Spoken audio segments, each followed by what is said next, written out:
All right, so picture this with me, okay? 1966 Brazil. It's a foggy day on Ventim Hill near Rio. You've got a kid flying his kite. Seems like a normal day, right? Well, not quite, because he ends up stumbling upon, get this, two bodies. Yeah, and these aren't just any bodies, no. We're talking men dressed up in suits like they were going to a business meeting or something.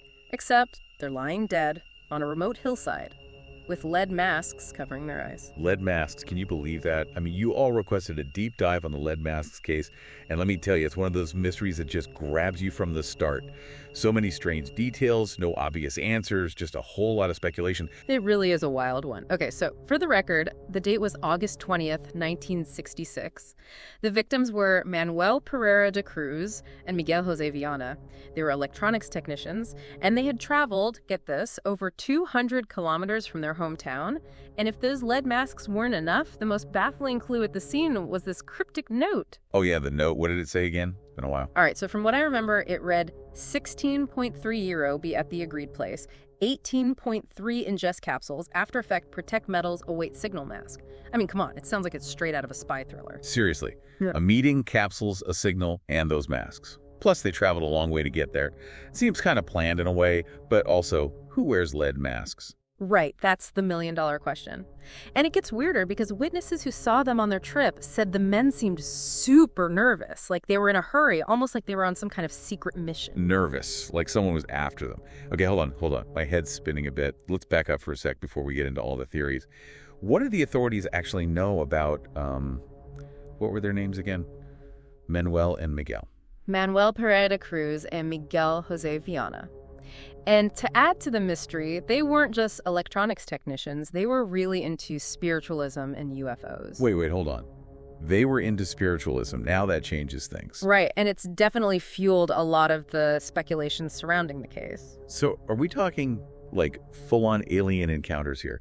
Did they build some device and the lead masks were to protect them from, I don't know, psychic waves or something? Well, some people definitely think so. And because the note mentions capsules, it's led some to speculate about hallucinogenic drugs, Right. maybe taken to enhance some kind of, extraterrestrial experience. Right, like they were trying to make contact or something. But if that's the case, wouldn't there have been more evidence at the scene? Exactly. And that's an important point. As interesting as the UFO theory is, there's no physical evidence to support it. No UFO sightings were reported around that time, no unusual lights in the sky, no strange symbols or anything like that. And the toxicology reports, inconclusive. So it's a dead end. Or is it? Not necessarily. Just because there's no concrete proof doesn't mean we can just completely disregard a theory, right? We just have to be critical and look at other angles too. Okay, I'm listening. What else could explain this bizarre scene? Well, let's not forget that both of these guys had backgrounds in electronics. What if, and stay with me here, this wasn't a spiritual thing at all, but some kind of scientific experiment, maybe one that went horribly wrong. I see what you're saying. Like they were messing with something they didn't fully understand. But what kind of experiment needs lead masks on a remote hillside? Right. It's the question of the century, really. It's puzzled investigators for decades. The thing is, lead blocks radiation, so maybe they were working with radio waves, X-rays, some type of energy they weren't equipped to handle. Their deaths. Maybe it was just a really tragic accident, a consequence of their own curiosity. So on one hand, we've got potential alien contact, and on the other, a possible experiment gone wrong. Both are plausible, but both have their own issues. It's like trying to solve a puzzle, but the pieces could fit in multiple ways. Exactly. And if that wasn't complicated enough, there's another theory we should talk about, one that might be even stranger than the others. Okay, hit me with it. What could be stranger than aliens and secret science experiments? Well, remember how we talked about Manuel and Miguel being into spiritualism? Yeah, and how some people believe lead can block negative energies? Could these masks have been some kind of protection? It's possible. Yeah. And this is where this other theory comes in. Some researchers think that the date of the incident, August 20th, might be important. In some, esoteric and occult traditions, August is a time for rituals and spiritual practices. So this has led some to believe that Manuel and Miguel weren't waiting for a UFO or doing a science experiment, but they were actually participating in some kind of ritual. A ritual? But what kind of ritual needs lead masks and a meeting on a remote hillside like that? Right. And what about the capsules? What were those for? I need a little more to go on here. Yeah, no, I hear you. It gets pretty complicated. Let's dive a bit deeper into the world of spiritualism and see if we can make sense of it all. That's what this deep dive is all about, right? Unmasking the mystery. Exactly. Now, spiritualism, it's a pretty broad term. It covers a lot of different beliefs and practices. But essentially, it's the idea that there's more to reality than what we can see and touch, like a whole realm beyond the physical. This includes a belief in spirits and that we can actually communicate with them. Okay, so it's not just about contacting aliens.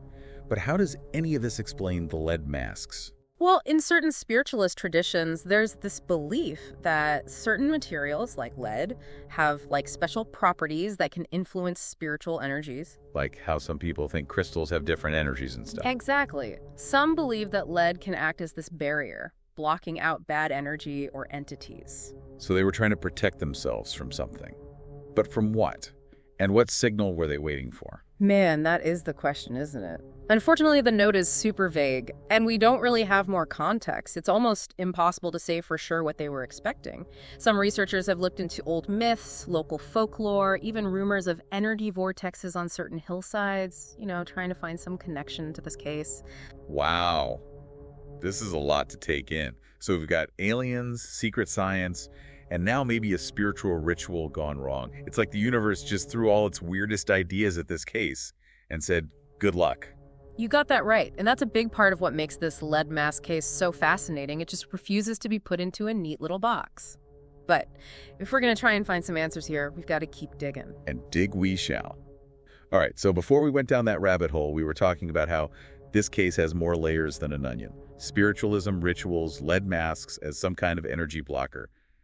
It's a lot to process. No kidding. And what makes it so interesting is that each theory has its own complexities, its own, rabbit holes, We have to consider each one, look at the evidence, the context. Because it's easy to get lost in all the what-ifs and come to some crazy conclusion. Totally. And that's why it's important to remember we don't have all the pieces of this puzzle. There's still so much we don't know. Like, for example, those masks. What were they really for? Well, we talked about that whole spiritual thing. Like lead can block certain energies, but how does that connect to the note and the signal? What were they waiting for, That's where it gets good. Some researchers have wondered if maybe Manuel and Miguel weren't trying to block something from, the outside world, but something coming from inside themselves. Wait, slow down. They were trying to block their own energy. What does that even mean? Remember, they were super into exploring the spiritual side of things. While some spiritual practices try to bring you to an altered state of consciousness, like reaching a higher level of awareness. Like meditation, that kind of thing? Yeah, something like that. But some practices go even further, using certain techniques or even substances to get into a trance. They try to connect with other realms or entities. So they might have believed lead could help them control these experiences. Exactly. It's like they wanted to make some kind of conduit, a safe space, where they could handle those altered states without being totally overwhelmed. Okay, I'm starting to get it now, but what about those capsules? Where do they come in? That's the million-dollar question, right? Even though they never found any capsules at the scene, some people think they might have been some herbal mix, or some natural substance that can change your state of mind. So they take these capsules, put on the masks to control the signal or energy, and wait for something to happen. That's one way to look at it. It's all speculation at this point, of course, but it's a pretty compelling narrative, don't you think? Two guys, totally fascinated by the unknown, venturing into these uncharted territories of consciousness using whatever they could get their hands on. Sounds like something out of a movie. Except this is real life with real life consequences. Which brings us back to the biggest question. What went wrong? Did the capsules have something toxic in them? Did their experiment backfire? Or did they come face to face with something they weren't prepared for? Those are the questions that have been driving investigators crazy for years. And without more solid evidence, all we can do is, play with the possibilities. It's like the universe is messing with us, throwing this puzzle at us. We've got all these clues, but the full picture, it's still out there. Isn't it? And that's the thing about real mysteries. They stick with you, They make you think and question everything. I hear that. But even if we never find out exactly what happened that day on Vintem Hill, the lead mask case, it still gives us something important to think about. Ah, and what's that? It reminds us that there's still so much we don't know, so much left to discover. And sometimes, the best answers aren't the ones we find, but the questions they create. Couldn't have said it better myself. This case, it's not just a cold case, it's a testament to how powerful mystery can be, and the limits of what we can actually understand. Well said. But before we get too philosophical, let's change gears for a second. Something else has always bothered me about this case. The location. Why Vintem Hill? Was it just a random spot, or could there be more to it? That is a great question, and one that's gotten a lot of people talking over the years. Let's see if we can figure out what's so special about this location. So we're back, and ready to get to the bottom of this lead masks case. Specifically the location. Vintem Hill. What's the deal with this place? Why would it have been important to these guys, Manuel and Miguel? Well, at first glance, it doesn't seem like anything special. Just a regular hill outside of Niterói, not exactly known for being, out of the ordinary. But there's got to be something more to it, right? People don't just pick a random hill to have a spiritual experience or for a secret experiment, do they? Actually, you'd be surprised. In many cultures and traditions, hills and mountains have this kind of, mystical quality. They're seen as places of power, like being higher up brings them closer to the heavens or another realm or something. Okay, yeah. Like those old temples you see built on mountains, right? Yeah. Or even just the idea of going to a mountaintop to meditate. You feel closer to something bigger than yourself, Exactly. Now, there's no evidence of any ancient structures or, sacred sites on Vintem Hill itself.